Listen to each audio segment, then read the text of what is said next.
Oke, halo selamat pagi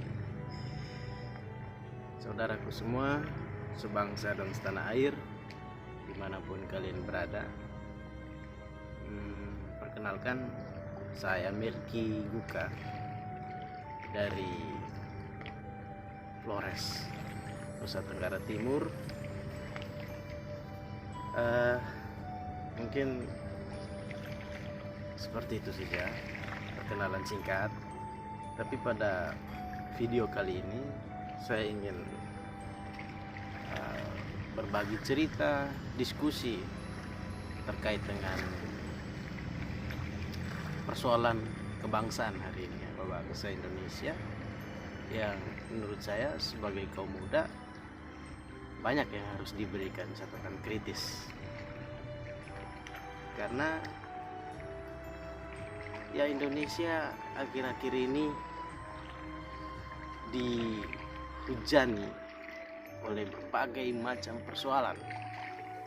Ya, salah satunya yang menjadi persoalan dunia, masalah dunia, yaitu COVID-19 ya, atau yang lebih akrab itu disebut corona.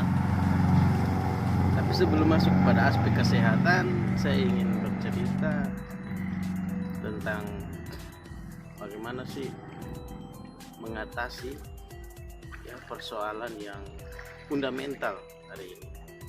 Masalah fundamental hari ini adalah kehidupan rakyat yang masih jauh dari kata kesejahteraan. Nah, kenapa kemudian seperti itu?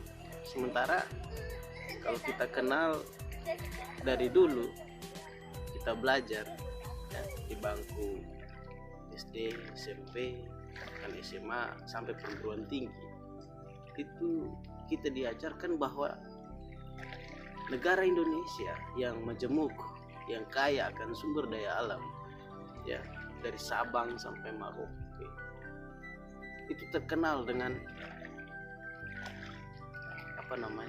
kekayaan alam yang sangat luar biasa. Tapi kok kenapa rakyatnya miskin? Itu yang menjadi pertanyaan. Mungkin kali ini kita bisa melihat pada konteks sejarah ya, bahwa Indonesia merdeka dari sebuah proses perjuangan yang melawan penjajah, di mana Belanda menjajah kita 350 tahun, kemudian Jepang dengan 3,5 tahun, namun dengan agresifnya. Akhirnya nenek moyang kita dulu menganggap bahwa kita adalah orang Belanda, karena merasa terlalu lama dijajah sama Belanda 350 tahun. Bahkan banyak peninggalan Belanda, baik itu dari sisi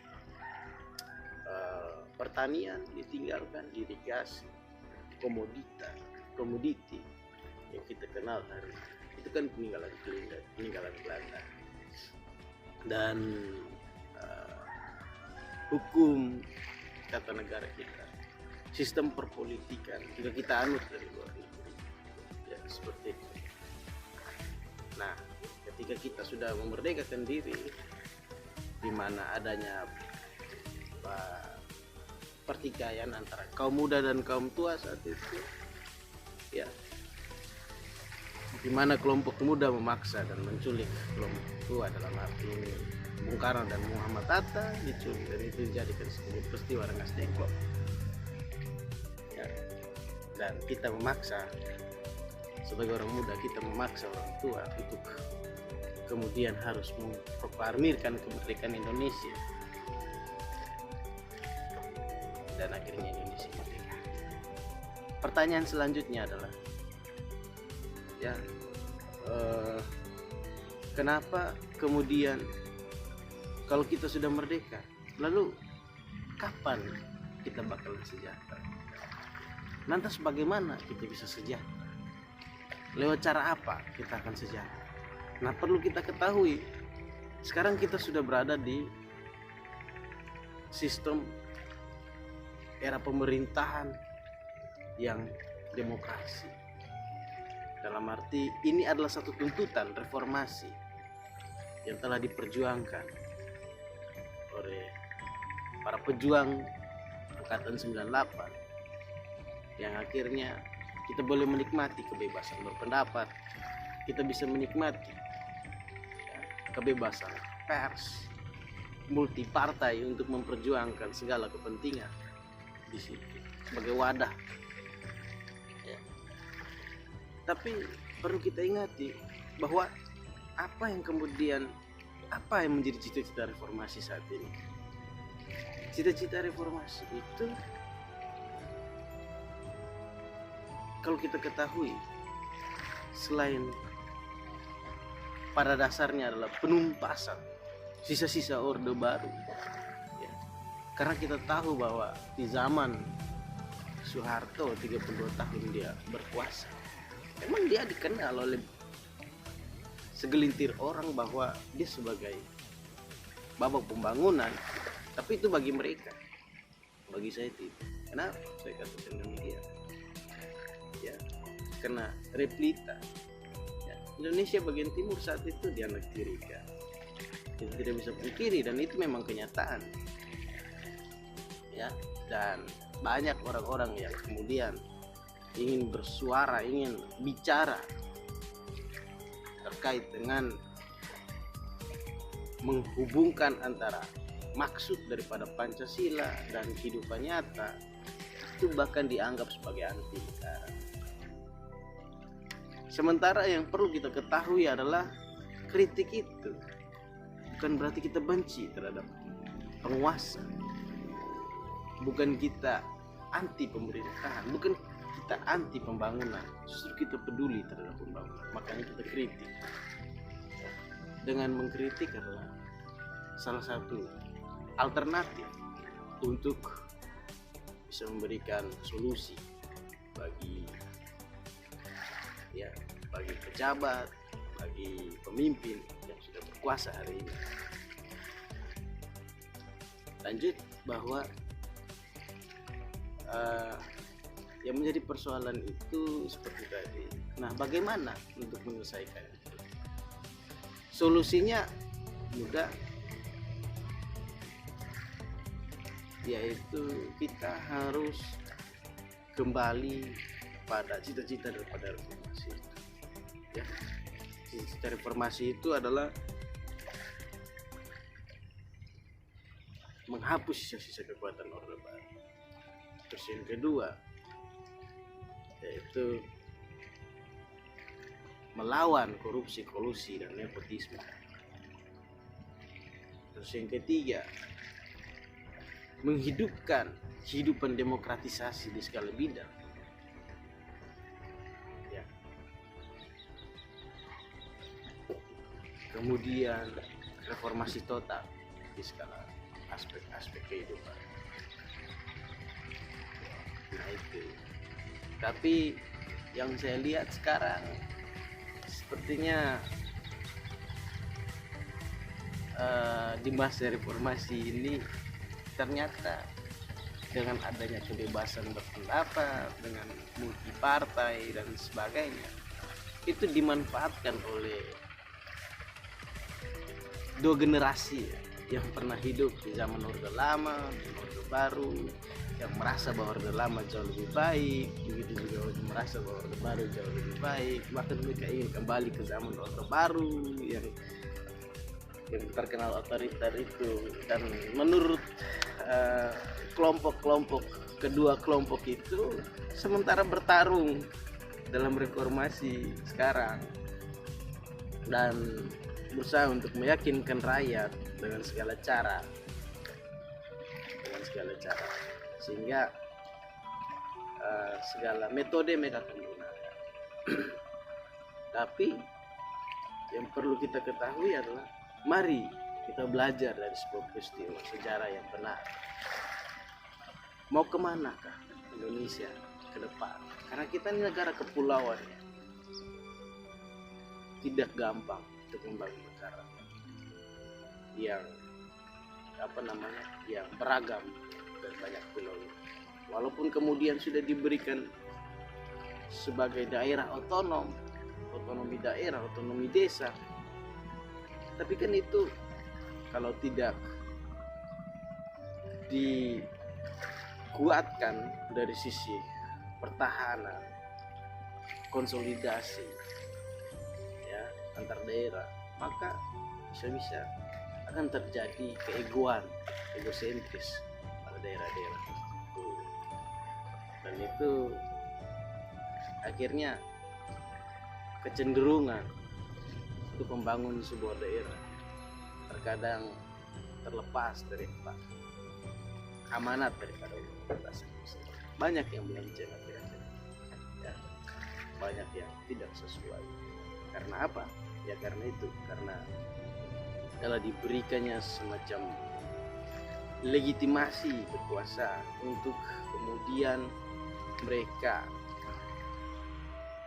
dengan kewenangannya mau supaya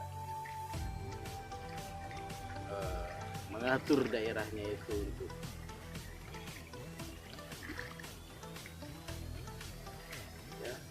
sesuai dengan apa yang kita. Apa tahu bisa jadi ke hal yang buruk dalam hal ini, lebih pro terhadap asing dan sebagainya. Untuk itu seharusnya Pancasila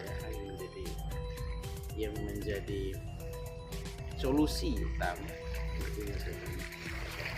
Pancasila menurut para founding fathers, para pendiri bangsa, agar Indonesia menjadi negara yang kuat, negara yang berdaulat dari sisi politik, ekonomi, budaya, sehingga kita tidak mudah dipecahkan oleh banyaknya persoalan. Oke, mungkin sekian video ini. Mungkin ada hal-hal yang kurang dalam proses diskusi atau dalam proses sharing. Saya minta komentar saudara-saudara, bisa tinggalkan di kolom komentar. Dan kalaupun kalian suka dengan video ini, jangan lupa untuk klik tombol like. Ya. Kalaupun ingin mengetahui dan ingin mengikuti perkembangan channel saya, bisa subscribe sehingga teman-teman, saudara semua tidak ketinggalan informasi, tidak ketinggalan video apa yang akan saya upload. Hal yang paling terpenting adalah negara kita ini adalah negara demokrasi, dan mungkin kalian bisa tinggalkan di komentar apa yang kemudian akan saya benahi untuk perkembangan channel ini. Kira-kira saya harus seperti apa dan bagaimana. Kritik dan saran saya terima, karena kita harus belajar untuk menjadi pribadi yang anti kritik. Kita belajar daripada segala persoalan yang terjadi dalam catatan peristiwa sejarah, bahwa orang yang anti kritik, orang yang tidak menerima kritik, tapi dia masih sangat primitif. Kenapa saya katakan sangat primitif? Karena kita sudah di zamannya era demokrasi yang kemudian menerima segala perbedaan, dan itu akan disaring, difilter, dan jangan menjadi anti terhadap orang itu. Saya pikir bahwa setiap pikiran itu, baik itu kritik maupun pujian, tetap mempunyai sisi positifnya. Dan dengan catatan-catatan kritis itu membangkit ya adrenalin kita untuk bisa belajar pertama, bisa belajar dan bisa mencari tahu. Rasa semangat untuk belajar itu pasti akan ada. Baca literatur apapun itu, sehingga otak kita, isi kepala kita tuh dipasok dengan materi-materi yang bisa nanti kita akan tangkis argumen orang, kan gitu. Sehingga kita terbiasa dengan kritik. Kalau yang tidak suka kritik ya tinggal di Korea Selatan ya. Itu di sana pemerintahnya anti kritik. Jadi siapa yang kritik pemerintahan Kim Jong Un pasti akan selesai kelar hidupnya. Beda Indonesia. Indonesia adalah negara yang terbuka dan sangat menerima perbedaan-perbedaan. Oke, sekian dari saya. Salam semangat bagi